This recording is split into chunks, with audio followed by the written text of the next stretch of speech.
Ce vote effectué dans des conditions démocratiques irréprochables vaut beaucoup plus que les hurlements venus de personnes à qui on avait dit de prendre le bus sans savoir d'ailleurs pour un certain nombre d'entre eux à quelle manifestation ils allaient.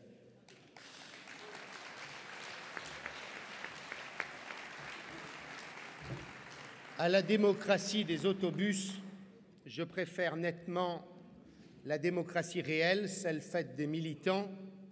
Mais quand un certain nombre de collaborateurs du parti m'expliquaient qu'en arrivant les bus de Drancy, certaines personnes disaient « Mais qu'est-ce qu'on vient faire là? C'est quoi cette histoire-là » Je me dis qu'on n'avait pas besoin de ça pour que chacun et chacun puisse s'exprimer et porter son projet ou ses idées. Merci pour votre soutien et merci pour, en quelque sorte, la validation de la démarche qui a été la nôtre, qui a été celle de tenter de porter notre projet, nos valeurs durant cette campagne présidentielle. Je voudrais simplement répondre à deux observations qui ont été faites par un certain nombre de personnes ce matin. La première observation, c'est qu'il n'y a pas eu de débat. Très franchement. J'ai encore en souvenir la réunion d'Épinay. Est-ce qu'il y avait eu un débat au sein du nouveau centre pour savoir ce que nous ferions alors qu'un certain nombre d'entre nous avaient déjà décidé, pour des simples raisons d'opportunisme politique, de se mettre dans les bras de Jean-Louis Borloo? Il n'y aurait pas eu de débat. Philippe Vigier l'a dit à sa façon tout à l'heure. Nous réunissons, j'ai vécu aux côtés de François Bayrou pendant 10 ans, même plus que ça, 13 ans, 14 ans. J'ai vu ce que c'était qu'un parti où, grosso modo, la démocratie interne n'existe pas. Nous réunissons un comité exécutif tous les 15 jours. Nous avons régulièrement des bureaux politiques. Nous avons régulièrement des conseils nationaux. Mesdames et messieurs, je vous le jure, jamais, à aucun moment, celles et ceux qui ont contesté ma candidature ou l'idée que nous aurions une candidature ne se sont exprimés au sein des instances régulières du parti. Jamais. Nous avons eu droit aux fichiers volés.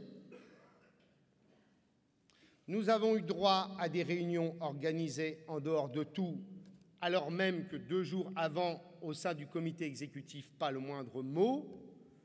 Nous avons eu droit à toute une série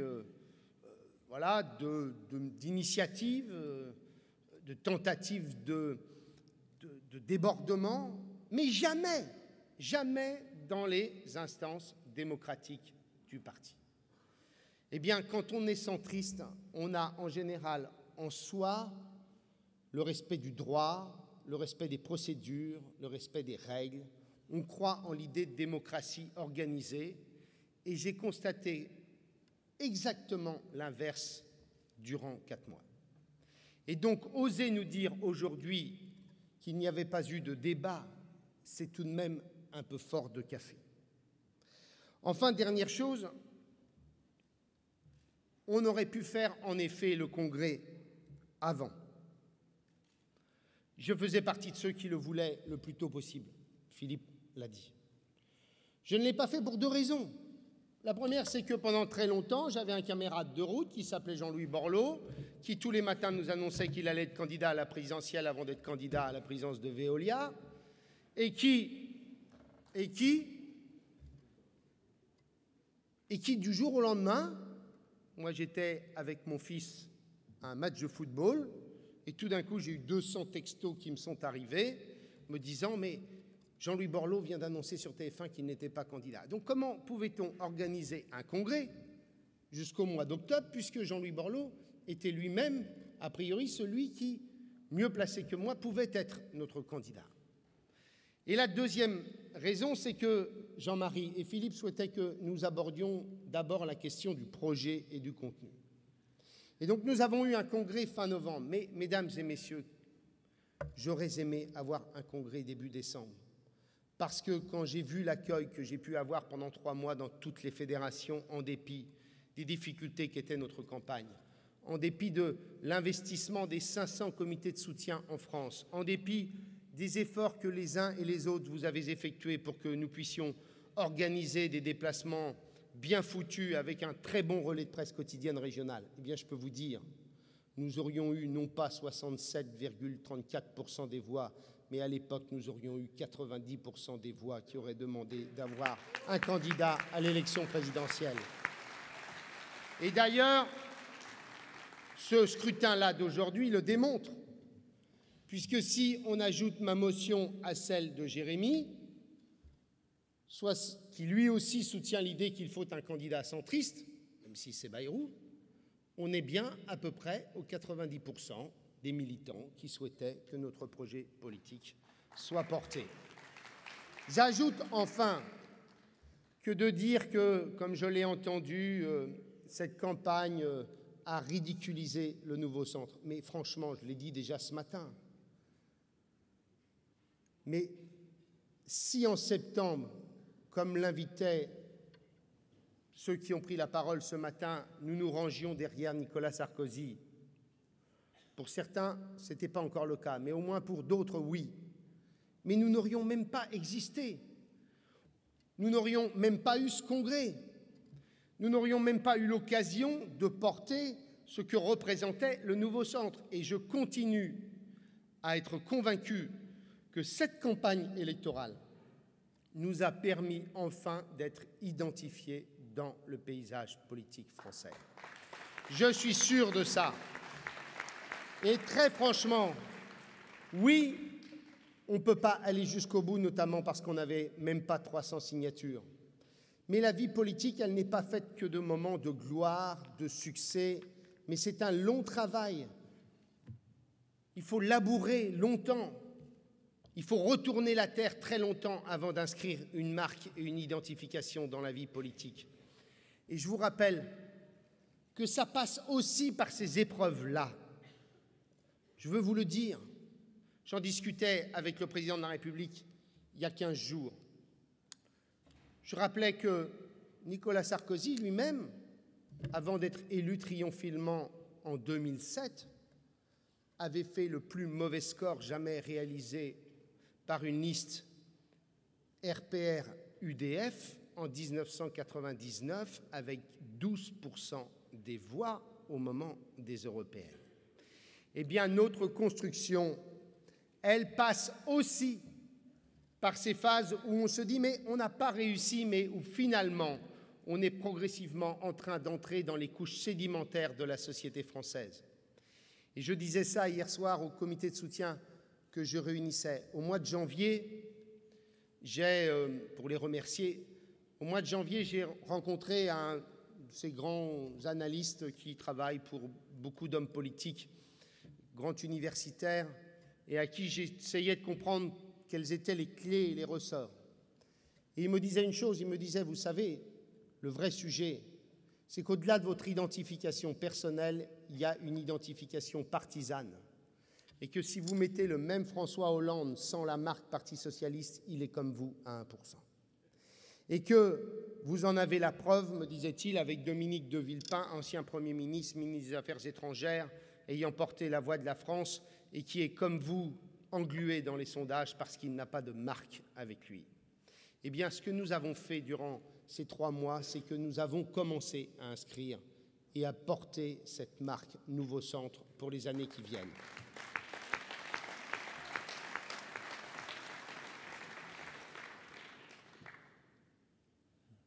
Deux dernières choses.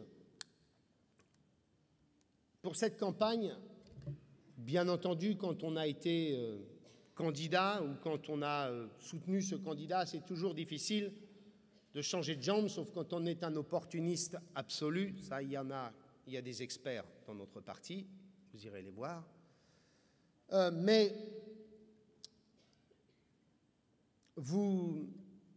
bien entendu, je comprends bien d'ailleurs la motion de Jérémy en disant, voilà, on est centriste, quoi. Bon. J'ai réfléchi, vous savez, avant de décider de ne pas être candidat. Ça n'a pas été, j'en ai pas dormi quand même un certain nombre de nuits en me disant, voilà, j'en ai pas dormi un certain nombre de nuits avant et j'en ai pas dormi un certain nombre de nuits après. Mais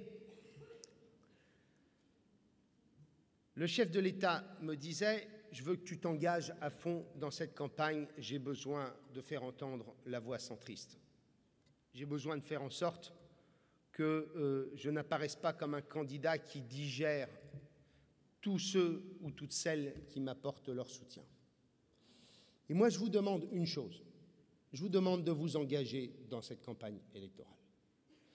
Alors, je sais bien que ça ne sera pas forcément facile, je connais quelles sont éventuellement les préventions qui peuvent être les vôtres. Mais je vous demande de le faire.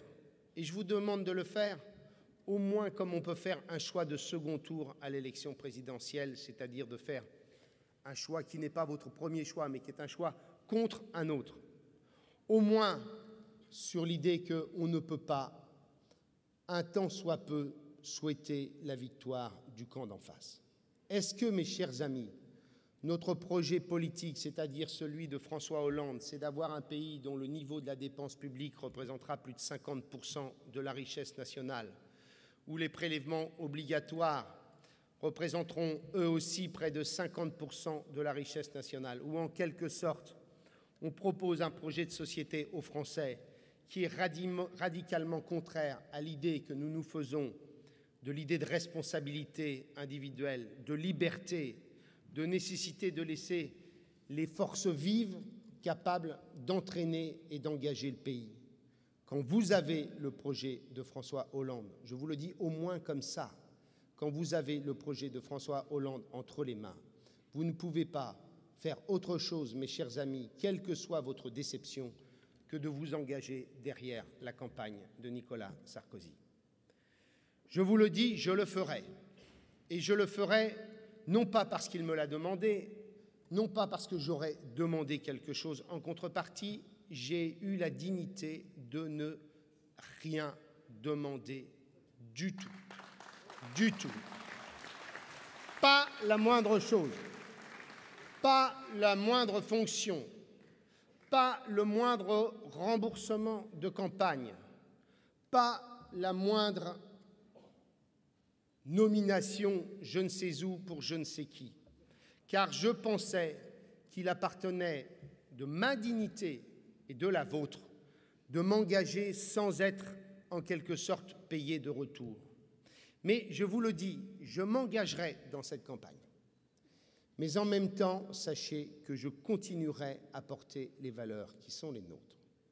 Et j'entends bien, quelle que soit la période, faire en sorte que, à chaque fois que nos valeurs, notre projet ou nos idées sont heurtés par les propos de tel ou tel, j'entends bien le dire et l'affirmer.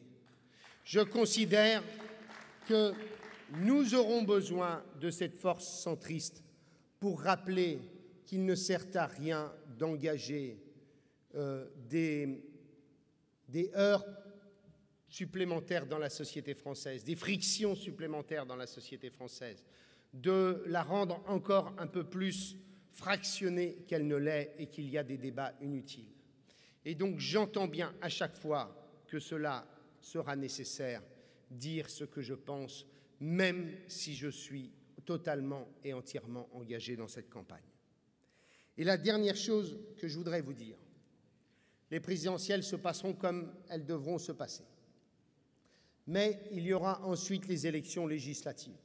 D'ailleurs, j'en profite pour dire que c'est tout de même d'une mauvaise foi absolument incroyable lorsqu'on est en train de dire que c'est parce que j'étais candidat qu'on empêchait les discussions et les investitures pour les parlementaires ou les candidats Nouveau Centre ou Alliance.